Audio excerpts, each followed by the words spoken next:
drop one in the snow, she warned, you'll never find it. But Nikki wanted snow white mittens, and finally Baba made them. After she finished, she said, when you come home, first I will look to see if you are safe and sound, but then I will look to see if you still have your snow white mittens. So off Mickey went, and it wasn't long until one of his new mittens dropped in the snow and was left behind. A mole, tired from tunneling along, discovered the mitten and burrowed inside.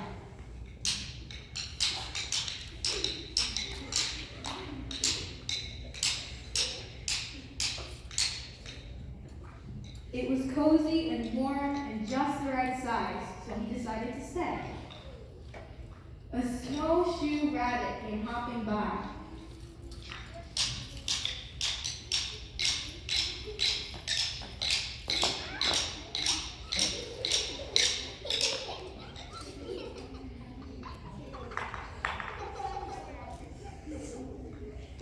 He stopped for a moment to admire his winter coat.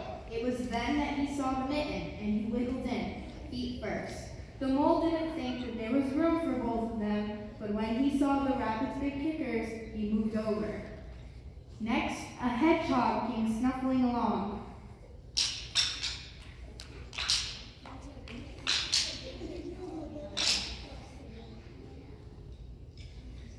Having spent the day looking under wet leaves for things to eat, he decided to move into the mitten and warm himself. The mole and the rabbit were bumped and jostled, but not being ones to argue with someone covered with ripples, they made room. As soon as the hedgehog disappeared into the mitten, a big owl, attracted by the commotion, swooped down.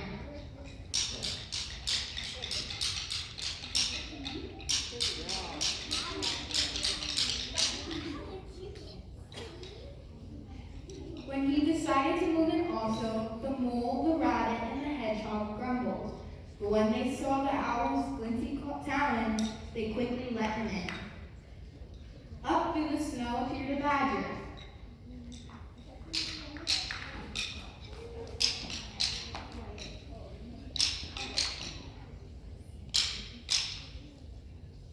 He eyed the mitten and began to climb in.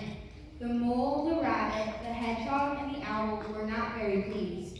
There was no room left, but when they saw his diggers, they gave him the thumb. It started snowing, but the animals were snug in the mitten. A waft of warm steam rose in the air, and a fox trotting by stopped to investigate.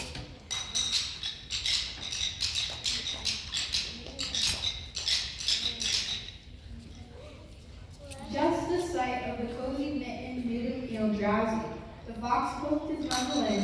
When the mole, the rabbit, the hedgehog, the owl, and the badger saw his shiny teeth, they gave the fox lots of room. A great bear lumbered by.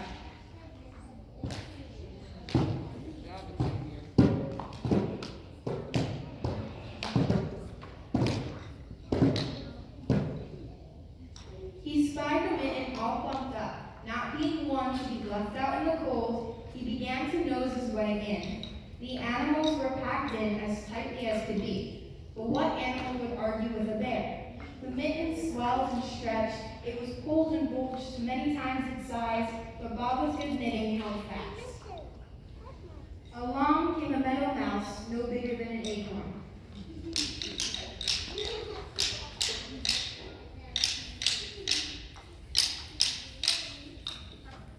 She wiggled into one of the spaces left and made herself comfortable on the top of the great bear's nose.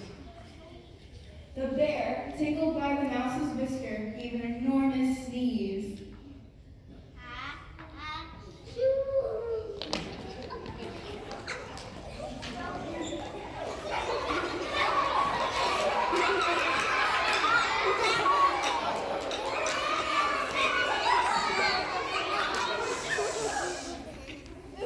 The force of the sneeze shot the mitten up into the sky and scattered the animals in all directions.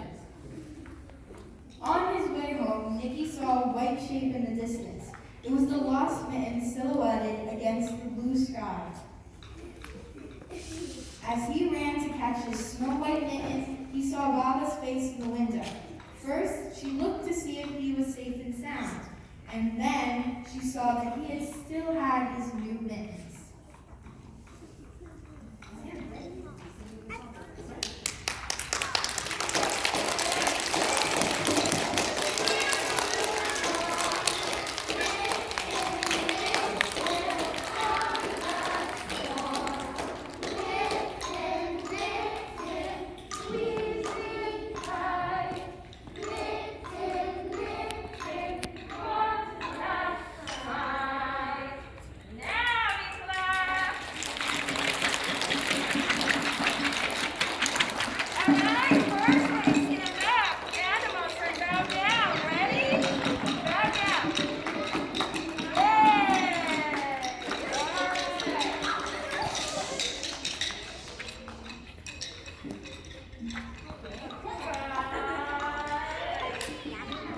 Thank you, boys and girls, for coming. I hope it was more interesting than just looking at the book, right?